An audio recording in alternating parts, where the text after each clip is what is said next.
that going. Happy Friday. Happy Friday before Thanksgiving. And we're all looking forward to that, I'm sure. That's going to be great.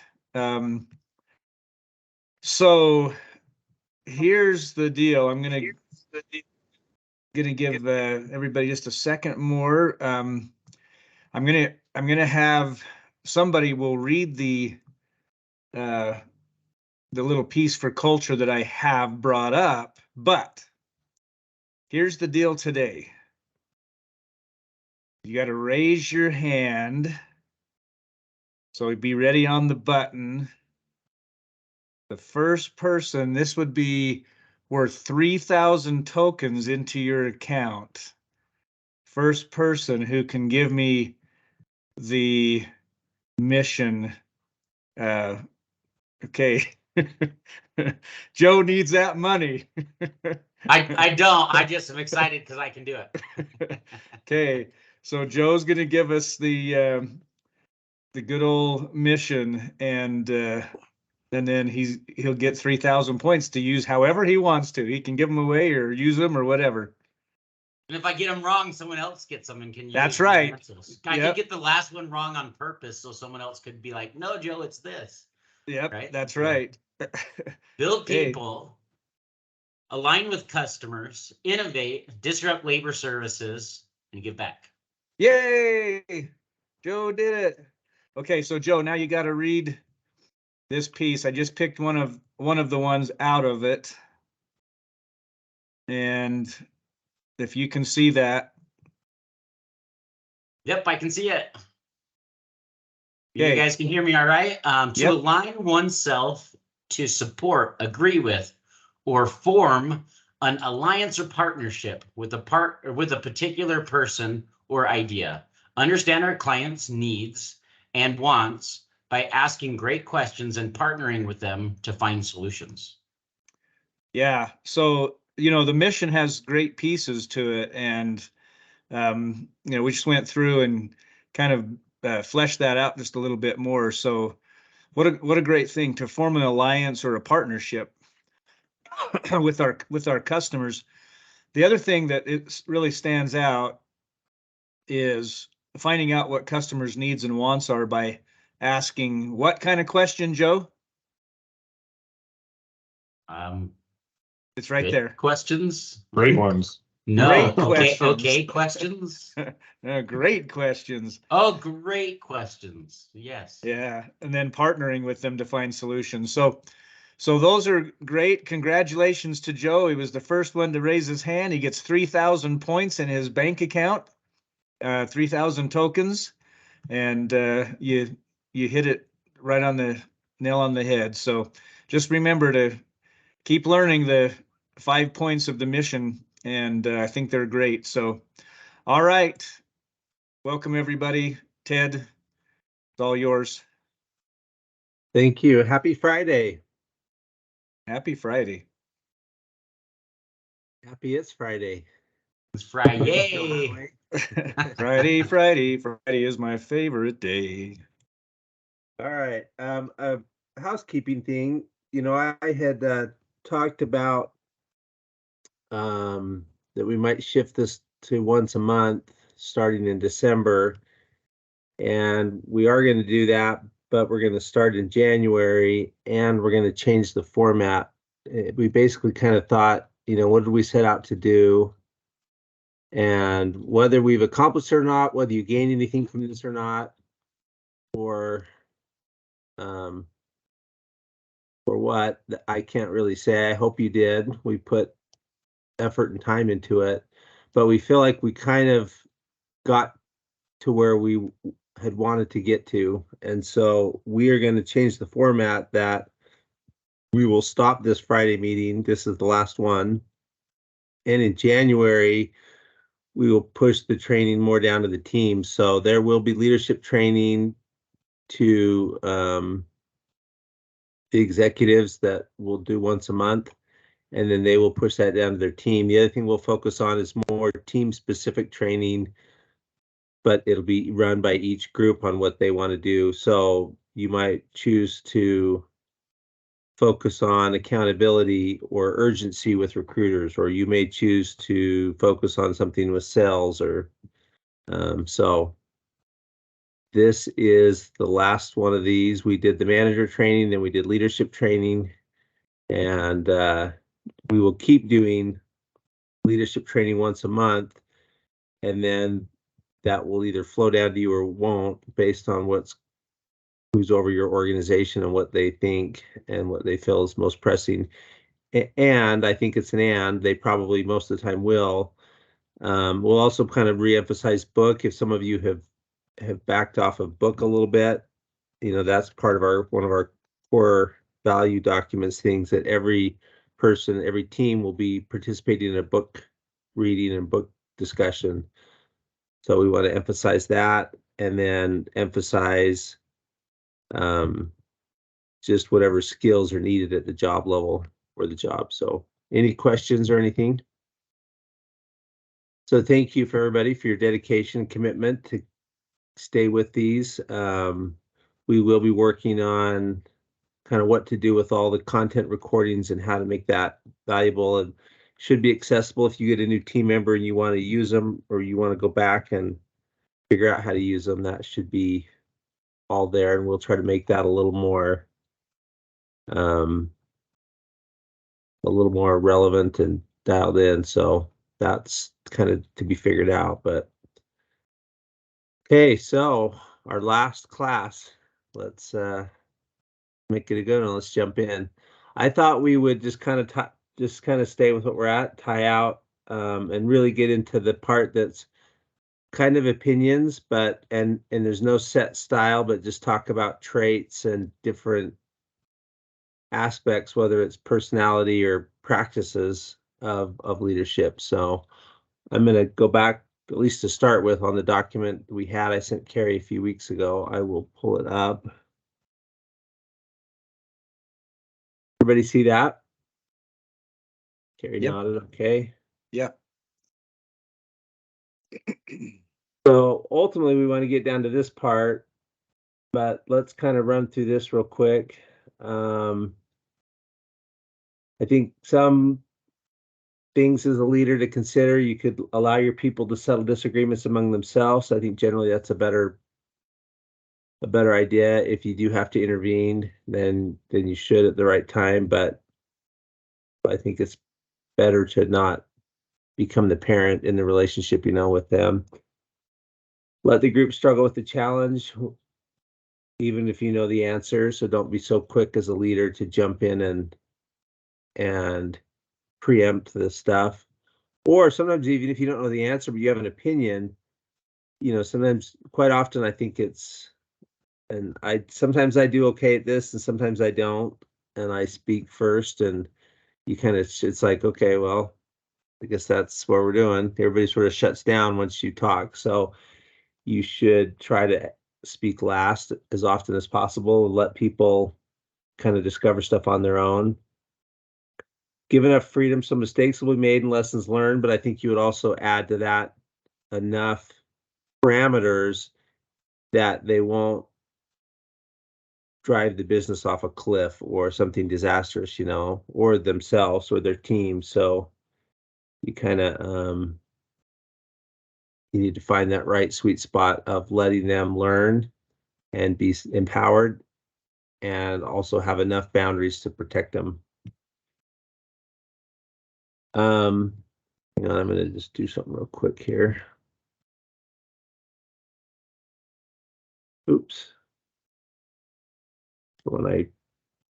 I'll just go ahead and we'll just read. And if you have any comments, just interrupt or jump into these, and then we'll just do more discussion, and I'll ask you guys to write the next list. But for speed, we'll kind of just move through these. I think staying calm is really valuable. I probably tend to be wired that way, but I think whether you are or aren't, I think that gives people a sense of that everything's okay, and that they can, that you're on top of things. Anybody have any experiences or comments on that one? with either someone that you worked for that wasn't, or someone that was, and the difference it made? If Shane's got his hand up. Go ahead, Shane. That is the epitome of what I strive to be every day. In staffing, we all know it's as stressful as can be. And we can react very, very quickly before we know the whole story. And there's always two sides of the story. So for me, I always make it a point to take a breath and to understand what's going on both sides before you make a decision on really how you're going to react. Love it. Thank you. If a leader's not calm in this situation, the people that he leads will have a tendency to kind of go into a shell, and they won't express, they won't share ideas, because there's nothing worse than getting berated, or chewed out or whatever if somebody is going down that road. So to be able to stay calm in these situations and then allow your team to feel comfortable enough to share ideas and solutions, I think is huge. Yeah, I agree. Thank you. The next one's seems a little more old school, but exude confidence and self-esteem. But I think, nobody wants to see their boss have a meltdown in front of the team, or to have a complete identity crisis, or like, I don't know what we're doing, we're gonna die. I think that they do want them to be confident and stuff.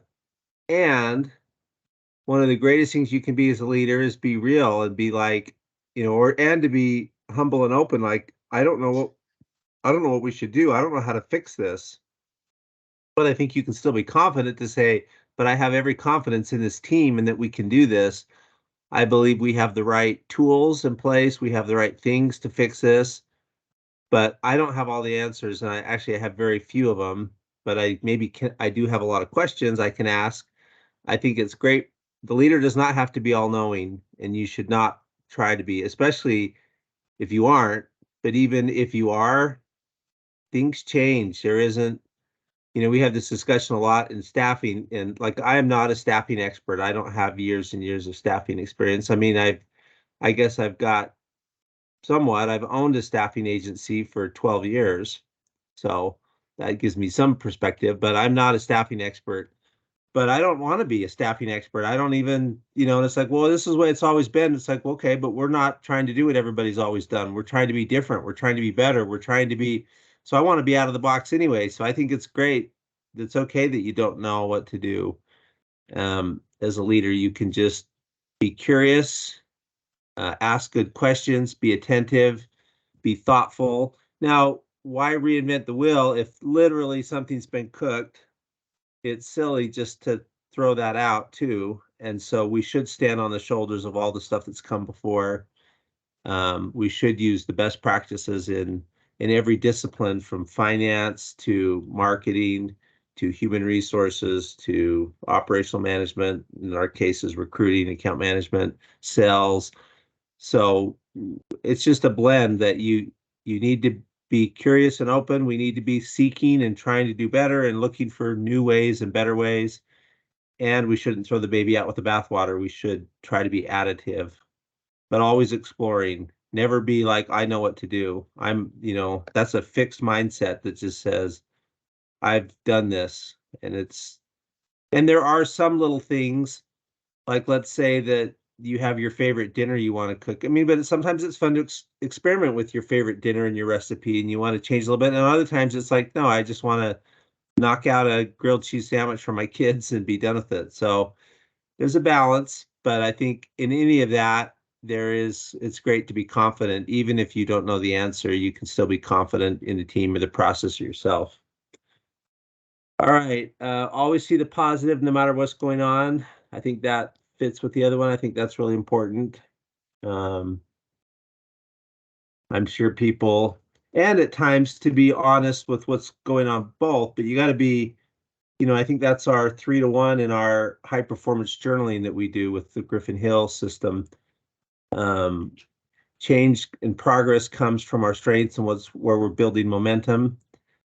I think people probably got sick of me saying how things are great, and we're about to, we've just about turned the corner here for the last 2 or 3 years on the Friday meetings. And I really believed it each time, and it's taken longer than I thought. But I think it is good to be positive and seek the positivity, and then also try to pick out some things that we can improve on. That's important too.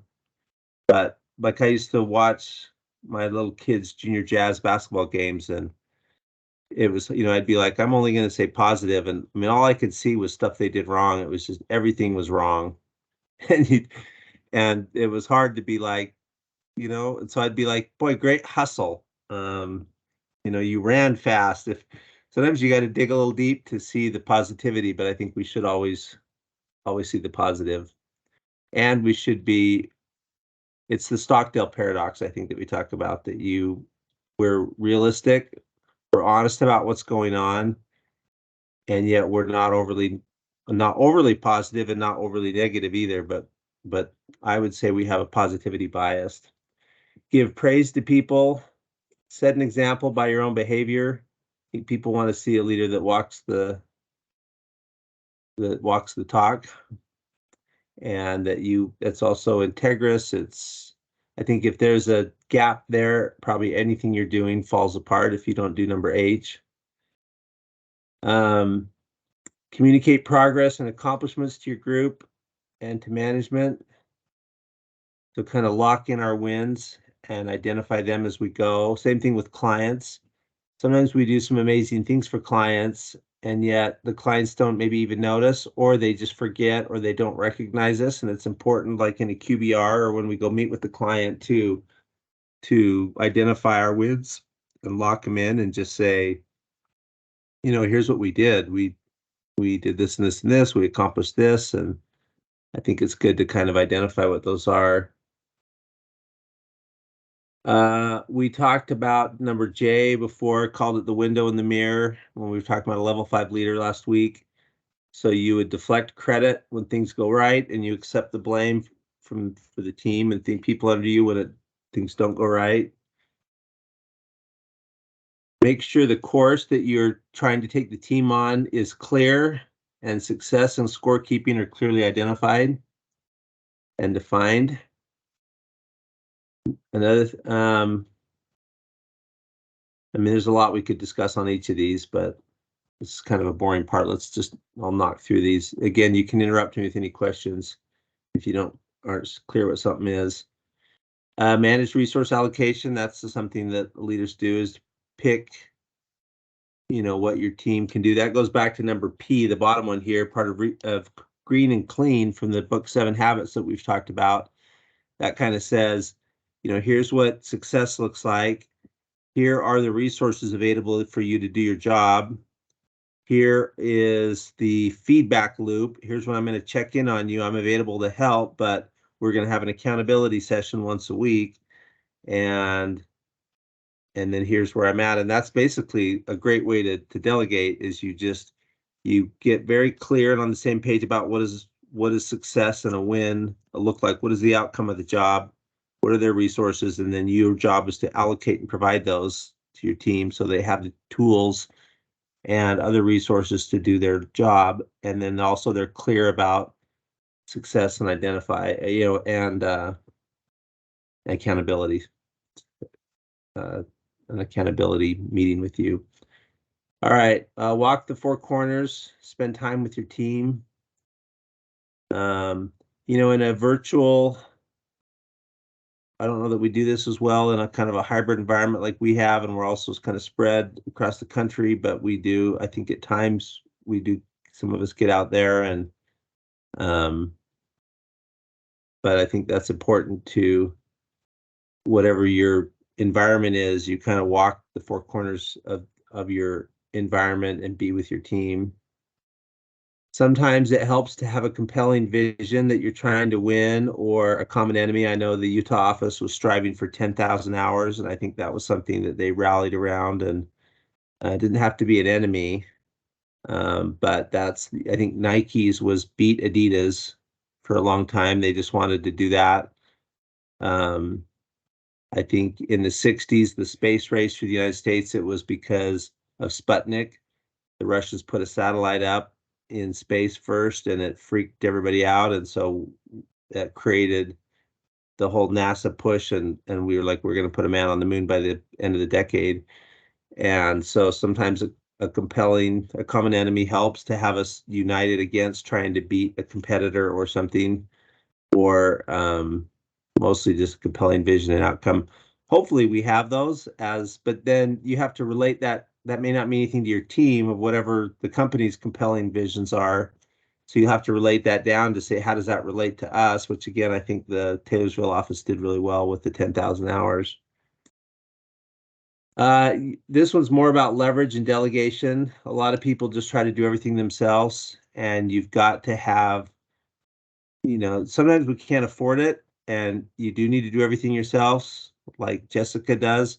Now, her plan is to build up an ROI so that she can have a team, but she's always building to justify the team financially before building them. And even in the meantime, she still uses leverage where she uses Upwork and outsources the work to lower cost resources in the Philippines and other places.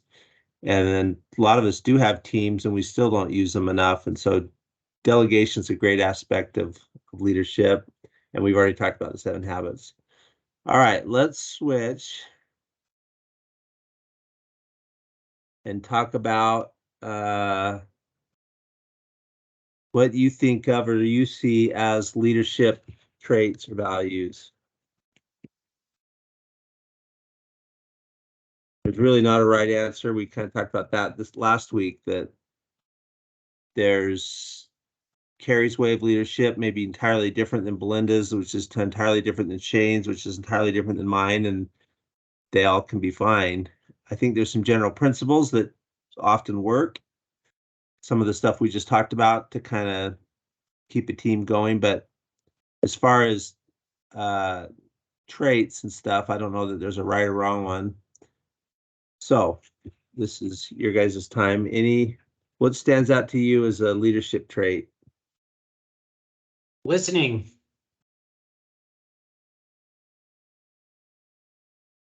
It's a great one. Integrity. I'm going to add to this.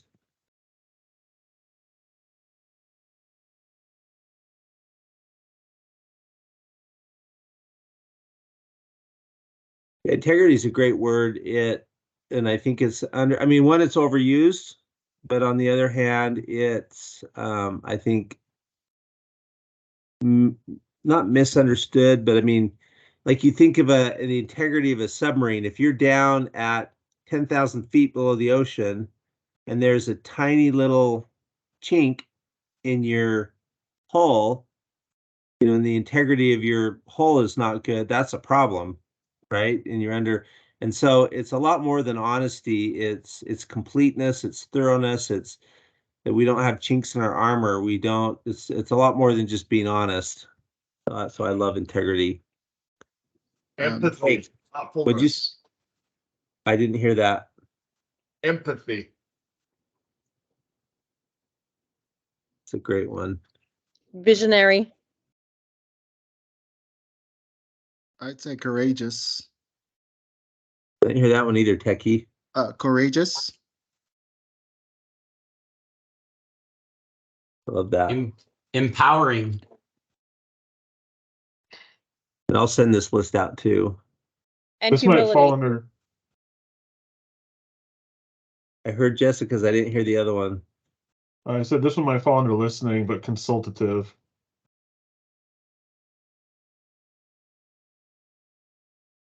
To know and love your people. Transparent.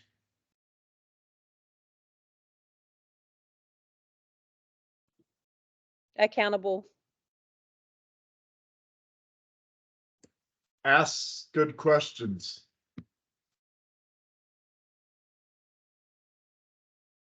Self-awareness. What did you say, Maria? Self-awareness. Oh, that's a good one. Gratitude. Respect.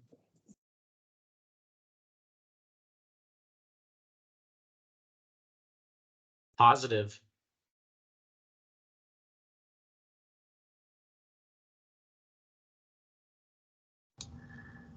A growth mindset.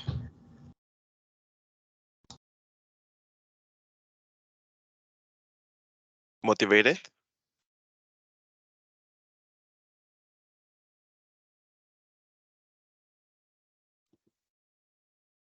Humble. Flexibility. I did only, there was two others besides humble that I missed. Flexibility.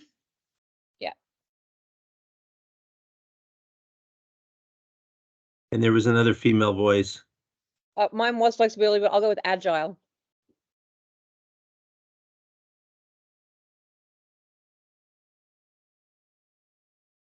Courage.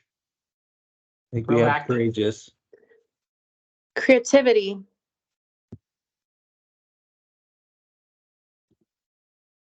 Did you get proactive in there already? Let's see it. No. I'm gonna make a column here. Oops. Passion. Hang on a sec. Did that work? Maybe because I'm not out of room. Oh well. I'll make it a little smaller. Committed. What was that word? Committed. Committed. But not to an institution, right? No. Genuine. It might be both. Who knows? One could lead to the other. Yeah. Well, you're committed to this institution.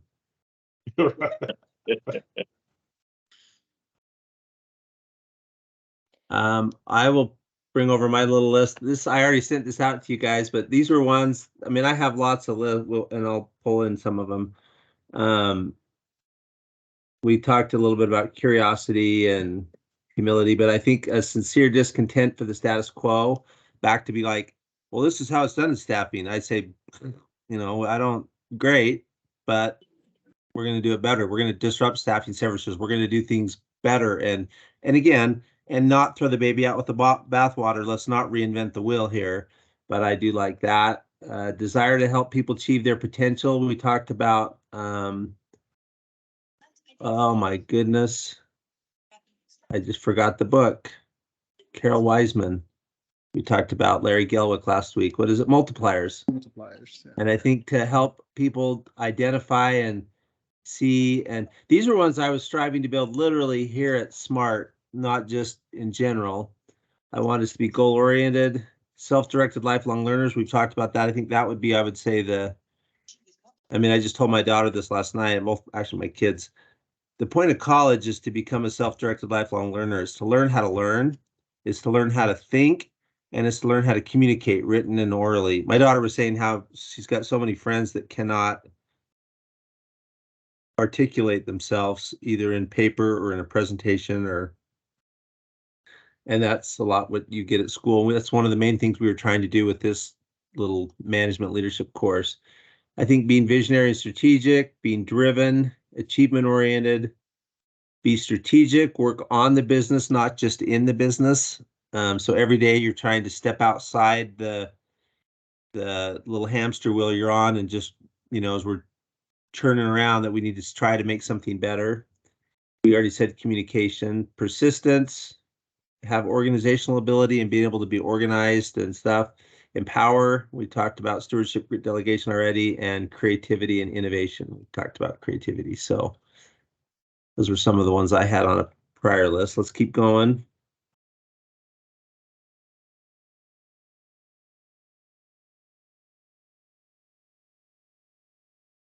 I'll talk about one. Fidelity and yielding. This one's a little, you know, again, I want you to mark your own path and to ask and question the status quo and to push and to grow. I also think we need to always check our motives to do that. A lot of times when people do that, they get on a crusade and they get too invested in their own way of thinking or whatever they think is right, and or whatever. And that's something I always do to myself, is check my motives, to just say, are my motives really pure? Am I really clear on this before I move forward? I would also seek first to understand, then before I'm understood. So I would try to understand the other person first before I jam my opinion down their throat. So those are good when we're seeking to disrupt the status quo. And then there's a fidelity yielding piece, that sometimes stuff is, for now, the way it is, and we need to just get in and follow it. Like, let's say the Griffin Hill thing, that we just pushed the salespeople to follow the process, put your points in, go use the system, do this, and we just have to kind of do it. We want contracts and temp works. It's just the way it is. You just got to get in there. And there's at times that there's strength to yield. There's more, there's a martial arts, kung fu, that is not about force. It's about, it's all withdrawing, and it's yielding, and its power is from yielding. And I think there can be great power in yielding. All right. Any other ones come up to anybody? How about being frugal and cost conscientious? Or is it efficient? Is the word? Boy, I'm having a hard time with it. I don't think that's right. That's Did why you I say said it. I just want to throw that out there. I was testing you, Ted. Efficient and effective. I'd say researcher, studious.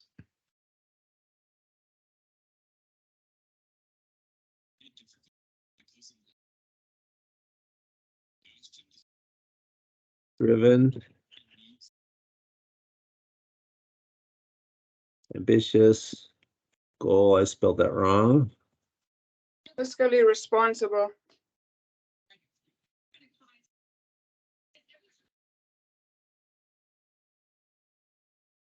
But they're separate.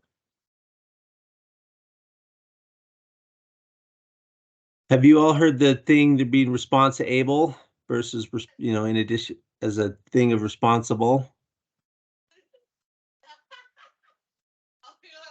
I would assume that's a no. But it's really, it's that you are an agent and can choose. I think we talked one time about Viktor Frankl and Man's Search for Meaning, the guy that was in the concentration camp, and discussed the difference between freedom and liberty. That he didn't have any liberty, but he had the freedom to choose how he responded to events and how he interpreted them.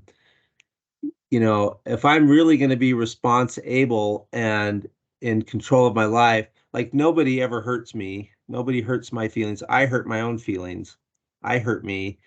And if I let my child drive a car and they go out and somebody is a drunk driver and hits them and kills them, that's terrible. And I didn't really do that, but I'm going to be a victim if I'm not responsible and responsible and says, I chose to give my child a car. I chose to let them take this risk. We knew there was some level of risk. Now, did we anticipate that someone would be a drunk driver and hit him and kill him? No. But it's just going to destroy you if you, focus on your victimhood. Is that, why did this happen to me? Why is this person on my, on my case? Why is my boss always on my case at work? Why does this person always do this and this? Why does this happen? Why does my spouse or friends or this? And that all goes back to being responsible, or at least being responsible. And then there's an element of being responsible, just that you get your stuff done too. So, but I like both of those. Proactive. I think we had that one. Nope. Yeah, that's normally early on in the list. We pick that one up. Yeah. A thinker.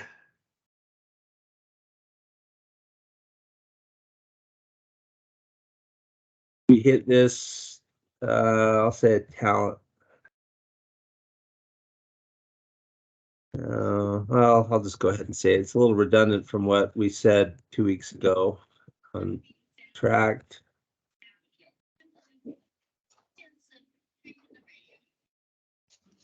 So much of a leadership is about who you get on your team and how you set them out to go do their work. Tenacious.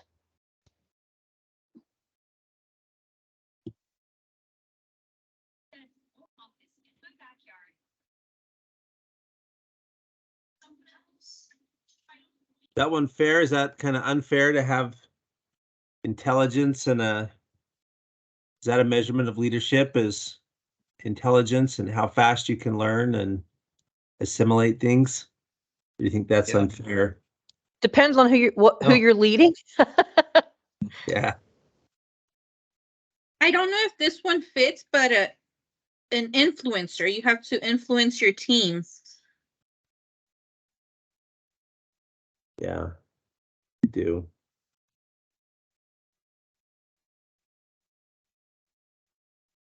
But add to this.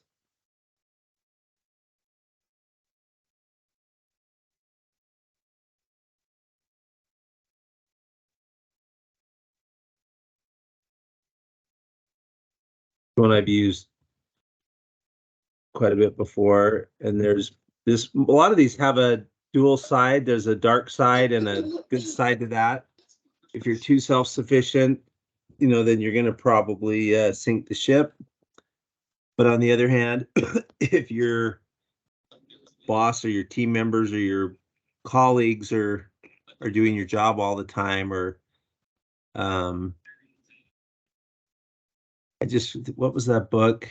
I think it was in the podcast book that I've talked about, Tools for Titans. He was interviewing a guy from the military, and the guy was like saying he was the head of Marines, I think, and they were like the 10 main Marine squadrons in the world, and they would all get together with their commanding officer, and he'd be like, "What do you need?" "Oh, we need this and this and this." "Oh, what do you need?" "We need this and this and this." And his answer was always like, "We're good. I don't need anything."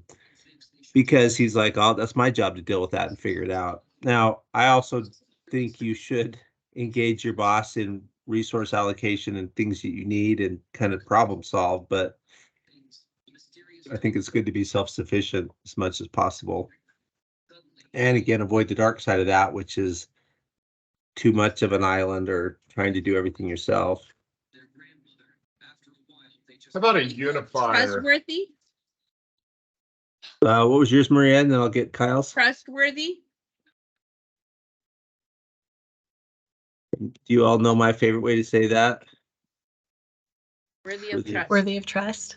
And that both of those are really valuable. But when we've talked about like the guy that's going to operate on your daughter and what does it take to do that? And Kyle, you said a unifier? Unifier, synergistic, maybe. I don't know. That's kind of my thought there.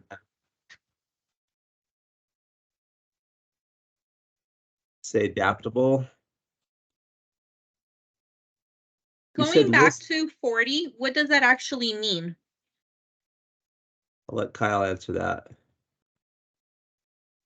I think it kind of just means with people or with your teams or whatever, you bring a positive energy. You're a unifier of ideas and that sort of stuff. Okay.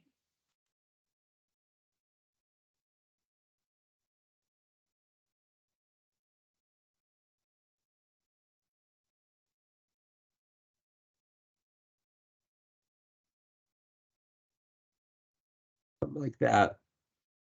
We talked about listening. I don't know that we ever hit communication, did we? So I just put a great communicator and adaptable. We talked about a team builder, but you also need to kind of motivate your team, and you also need to be able to replicate yourself. If you, a lot of, you hear the little truism that people say, C people hire, B people hire C people, and C people hire D people, but A's hire A plus. And there's an element to that says, yeah, if you don't have the people that could replace you working under you, I would say that's a problem. I think I always, and I think most, I shouldn't say I, well, because that's what I'm striving for. So I'll say it, not that I've accomplished it, but I'm always looking to have people nipping at my heels, and that you've got, because then you've got amazing people that are pushing you and are hitting your results. If you have a bunch of okay people, then you're just down solving their problems and doing their work. But some people are threatened by having that. So I think you should have people that are better than you, at a minimum as good as you, and that they are the ones to replace you. And you can't ever progress if you don't have someone to, because then it's built in. You have a progression path because now you've built in a succession path that someone's going to take your job. But I don't think a lot of people think of that. So I would always trying to be having every hire should be someone that's, you think. Now sometimes that's probably not true. Every hire where it's possible, sometimes there are some roles that you just want people to hit the role and do it. Now, ideally, we would be looking for that progression in them, but sometimes with the pay or other things, that's probably so. It does depend, but I think in an ideal situation, you would always be looking to replicate yourself. You would be looking for a succession path. You'd be looking to hire someone that's going to take your job. And that also means you got to be sharp and be good enough that you can be progressed, or otherwise they may take your job and then you'll go work for them. And I think that's why people don't do it. But I do know you'll be better off if you get fantastic people under you that are even better than you. All right. Any other ones? Is delegation a word or is it just delegate? Delegator, I think, could be that. We hit that on the other list, but I don't think it's here. We talked about stewardship, delegation, and green and clean. What's the delegator?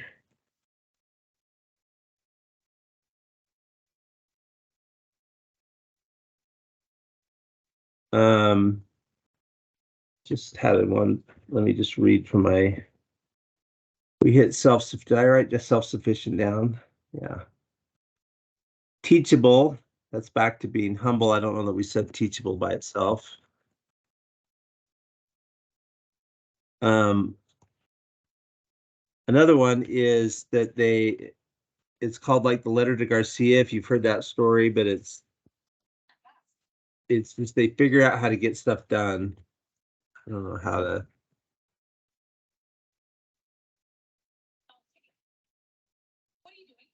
I think ideally I would say. I'd be resourceful. Oh, that's a good one too. Yeah.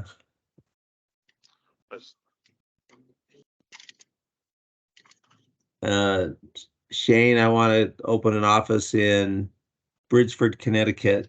And you may ask why, but I mean, it's just not the point. I'm just making up something.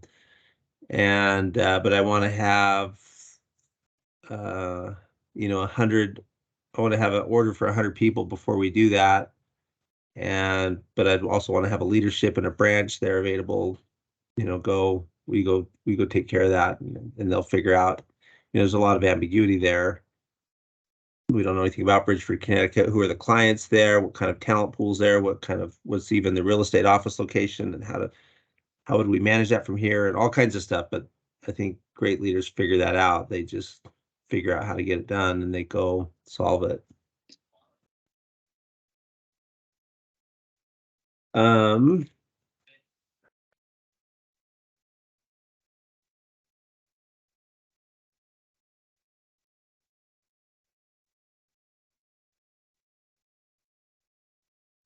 One thing we used to say a lot at one of my old companies was a big engine. Some people are big engines and some people are small engines, you think about trying to drive your big pickup with a little engine from a lawnmower, and big engines don't move big things. And some people are, and there's roles for little engines and there's roles for big engines, but I think leaders generally kind of need to be a big engine because you're trying to move a lot of stuff.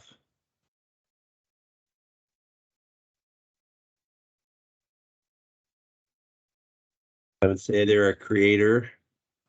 You can ideally make, again, the higher the higher level of ambiguity that you can move into the future and into ambiguity and go create something out of nothing, I think really dictates the level that you'll progress in an organization. So, you know, this is a relative term to be a creator, but I do think that that is an ultimate throttle on growth.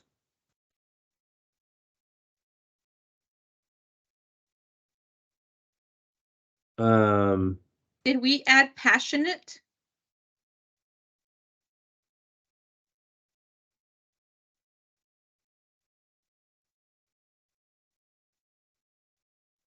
Well, fair. I mean, we can go through lots of stuff.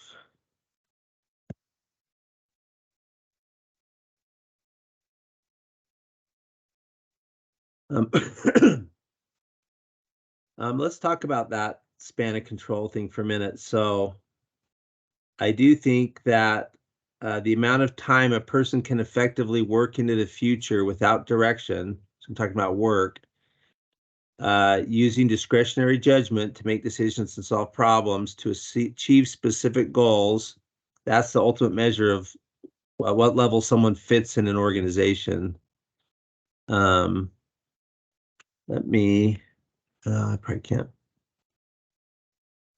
So like there's production level people that do the work. You don't have to really solve tomorrow's problems, right?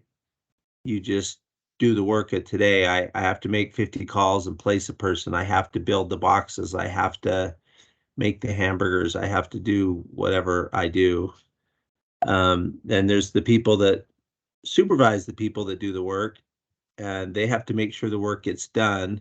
That's further out in the future. They have to start to anticipate now to say, what if I have labor that doesn't show up tomorrow? What if I run out of materials or resources? What if I don't have, what if all of a sudden I get 200 orders from PetIQ tomorrow?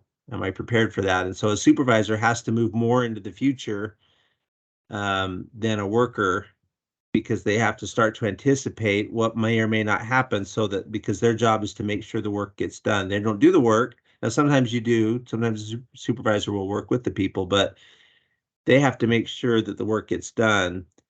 Then there's a control level that creates the production system and takes the work to the next level. So now you're creating a system or a whole conglomeration of multiple systems, and you try to bring those systems together to do that. And that requires more moving into the future. Again, I'm going to repeat the time span thing. It's the amount of time a person can effectively work into the future without direction, and they use their own discretionary judgment to make decisions and solve problems so that they can achieve a specific goal. So it's basically, how far can you go into the future to create something out of nothing?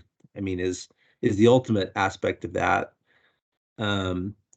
And if it's not always something out of nothing, let's say you're still a leadership, and you get a direction that says, go to Bridgeford, Connecticut and build a thriving office. That isn't, I mean, that is something out of nothing, but that is a specific goal, and that you have to go into the future using your own judgment and without direction to accomplish a specific outcome. So it could either be like you're an entrepreneur and it's like, I'm just going to go build a company out of nothing, or you can go do something. But if you take someone that makes a box on a line at one of our clients, Maersk, I don't know that they may or may not be able to naturally say, okay, I'm going to go to Bridge. You know, they may say, where's Bridgeford, Connecticut?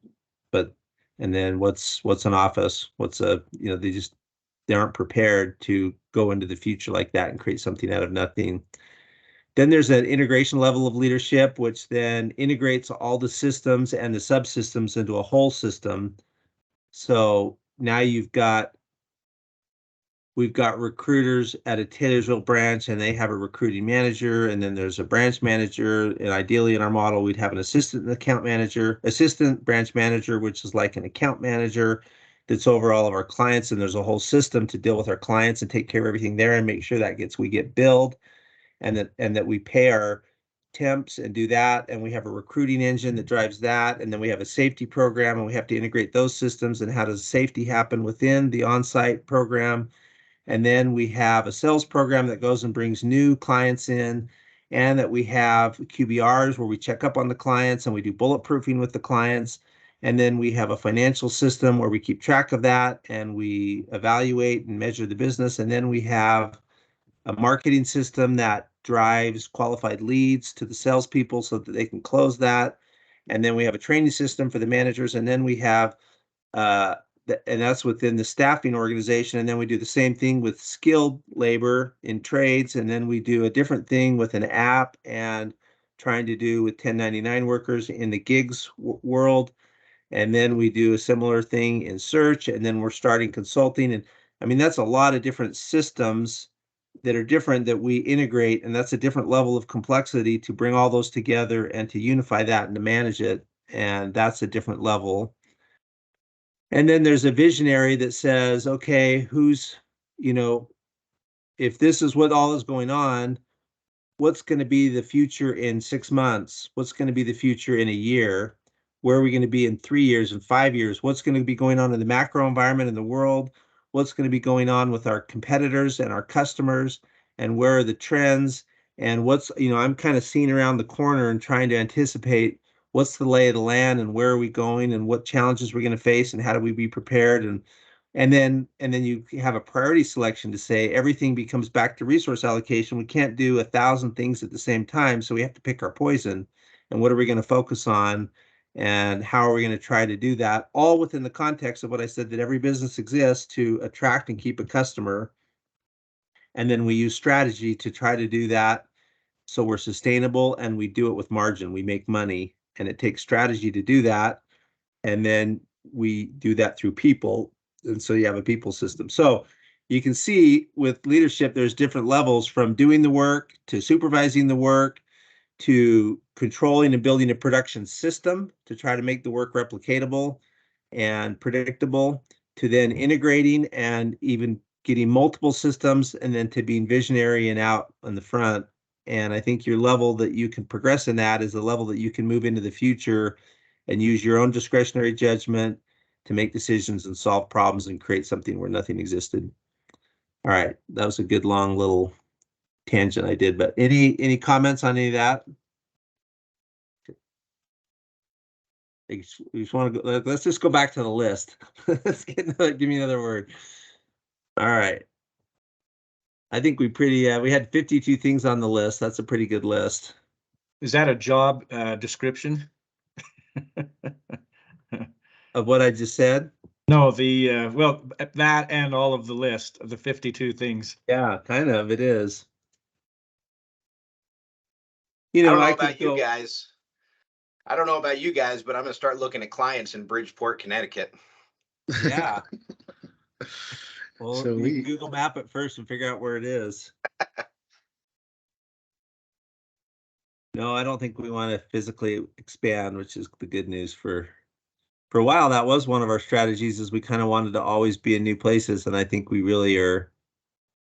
When we run out of opportunity, then I think, you know, in our current markets, then that might be, or when there's such a compelling thing with some client or some situation that's going to pull us to a place, I think we might consider that. But I think for now, which will take at least a couple of years, I think we're going to really try to just maximize the opportunity we have in front of us. One thing on this list, realize it could go on and on. I mean, I have other stuff: pull beyond your own weight, willing to accept feedback, being professional. You know, there's something to be like walk, you know, to be as if, and it's less so in today's world, but it used to be you had to dress for success. I mean, how you presented yourself, what you dressed, what you drove, it depended on the role also. But if, you know, some positions, if you were a sales guy and you weren't, and I even just said guy, sorry, a salesperson, if you did not drive some fancy car and have these designer clothes, and I mean, we just had to have the trappings of the position. I do think today's world, that's a little less of the case, but I also think it does matter. How you groom yourself, how you communicate, how you treat other people, those matter. Not having games or politics, being optimistic, don't be a backbiter and a gossiper, being kind, don't have drama, be quick to do things. I mean, again, on and on and on. Emulating our values, being a renewable energy source, be competent, protect the company, keep clients, make them a raving fans, innovate and create in your space, ownership of a problem. So yeah, we could go on and on. But it's on that seems a little daunting, like, is that really my job description? You know, and I don't know that we all have to be all those things, because that is a little overwhelming of a job description. And I would say it's not a job description that, you know, if we were to, I think if we did my job description, it would probably be what I was talking about, that says, you know, well, if I was going to replace me, I would say I want someone that, you know, that would be very outcome oriented at first. And I think most job descriptions should start with the outcome. And then you get into the traits and things that you're looking for they'd have to do. And that would probably get to this list, but it would say, you know, looking for somebody that can lead. I would look for someone that was going to reinforce the culture first, and that they would really buy in and exude that, so that we don't disrupt all that we've done. Then they need to be a strategist and a planner, and ultimately ultimately what it is, it says, you know, I want someone that can lead this company and team to $250 million in revenue and this much profit. I mean, that's probably what you do. Then you get more specific to say, okay, well, you got to reinforce the culture and be aligned with it. Number two, you've got to be able to manage the strategic process to have people do that. Number three, you've got to be customer oriented. And anyway, and then sorry, I can't shut this phone up. We have the landline. We probably haven't picked our phone up in years, and nobody, even if they call us at our phone number, we don't answer it, but I haven't shut it off. So phone rings occasionally and everybody just ignores it. Some may not know what a landline is, Ted, but yeah, that's an old, original type of phone. Yeah, it used to be, we were watching this show on space, the 60s space race, and, you know, you see the old things. I mean, it was crazy. Even there was not caller ID. That came out like in the 90s. That was a new thing that, like, you could actually know who was calling you. And the old the old phones, you'd sit and you had to sit and rotary dial. I had those as, you know, and then it was pretty hot tech when you could punch the buttons on the phone. And then eventually it went to the handset and you could do it on that, but you still had the expando cord. And so, yeah, a lot of things have changed. So, yeah, don't get overwhelmed by the list. Use it as an aspirational guide. I think just like the stuff in our culture that says, you know, yeah, these are things I'm working on. Some things on that list I'm probably pretty good at naturally, and some things take effort, and I should be aware of them and working on it. And yet I think we'll probably get more bang for our buck to focus on our key strengths and areas that we're naturally good at on the list. But I don't think we don't want to have an Achilles heel. If you're awesome at most everything on that list, and there's a couple things that are massively wrong, that probably will trip you up. And so that's another part. You know, I said that the degree you progress is about the ability that you can go into the ambiguity and create something out of nothing. Or how I'd said it before, the amount of time a person can effectively work in the future without direction, using discretionary judgment to make decisions and solve problems to achieve a specific goal. Or how you can move into the future and deal with ambiguity and create something out of nothing. That is a factor on how and I really think that is the ultimate throttle on your growth and progression. But another one is how many of these type of things you can kind of at least be somewhat proficient at. I think my view of a lot of people that progress, they're pretty versatile. They have quite a few things that they're good enough at.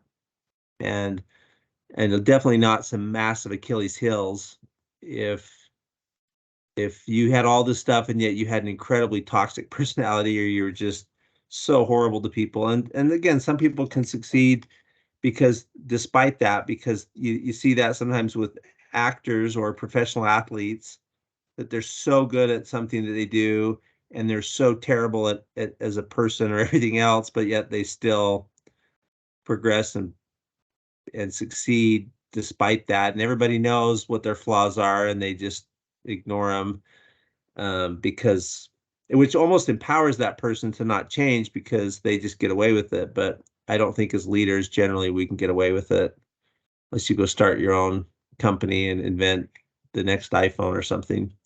So it is good. Don't be overwhelmed by the list. Don't be demoralized by it, and try to be as many things as you can, but be true to yourself. All right, let's see Shane's saying. Let's hear it, Shane. I thought I was going to read it, but you're going to have to speak it. Oh, we'll read it anyway. I love this saying. I'm a big sayings person. You must make a choice to take a chance or nothing will ever change.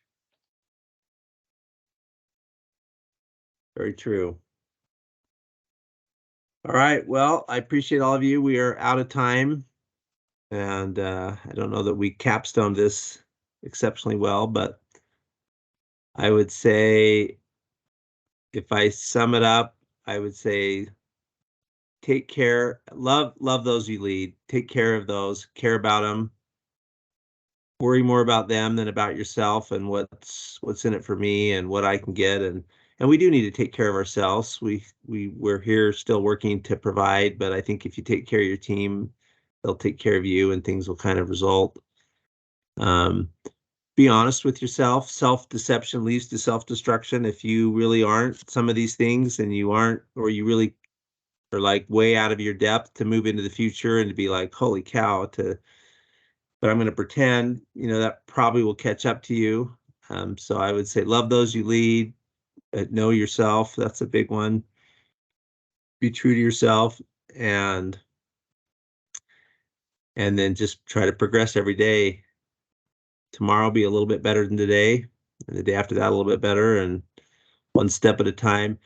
I was just listening to the Tao Te Ching, and I think it's the 65th verse. It's like, this is the most quoted thing out of the Tao Te Ching is the journey of 1,000 miles begins with one step. And so your leadership journey, just take it a step at a time.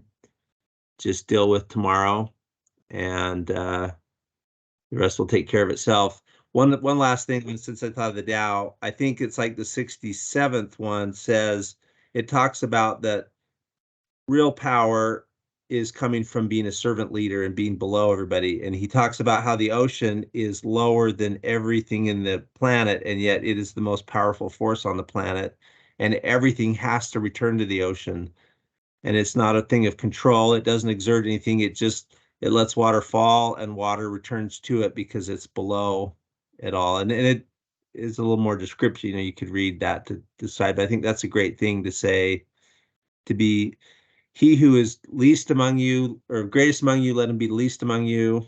And I think that was a Jesus Christ thing that says that. And there is value to just being, not being sit and try to be like the mighty mountain and stuff, be like the humble ocean and be down. And yet that is actually the more powerful force, and all water will return to it naturally by being below it.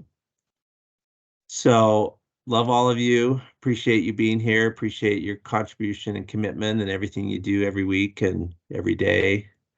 And as you heard in our little dialogue, it's a complicated system we have, and it takes all of us pulling together to pull all those pieces together. So thank you, thank you, thank you. I guess we'll all talk again today in a couple hours at 2 o'clock Mountain, 3 o'clock Eastern, 4 o'clock Eastern, 3 o'clock Central, 2 o'clock Mountain. I don't think we have any Pacific time, so. I've been practicing my Thanksgiving jokes for the, the warm up before the call. So join in early to hear some terrible Thanksgiving jokes. So. All right. So yeah, 3 o'clock, Carla. I think I got it right. We'll see you at 3 o'clock Texas time. That's the thing about Texas. There's Central Time and then there's Texas time. Everything in Texas has to have its own thing. It's like, well, Texas, there's Texas time. You didn't know that, but there's Texas time. And I used to live in Texas, and I actually love Texas. It's one of the great states, but I don't think I've ever met people that like themselves as much as Texans love Texans. They love Texas. And it's the great state of Texas. It's the only state in the union that has the right to succeed at any time. I get told that all the time. Like, did you know that I'm like, oh, okay, I didn't. Anyway, it's 3:00 Texas time. See you guys all today. Later. See you later. Thanks.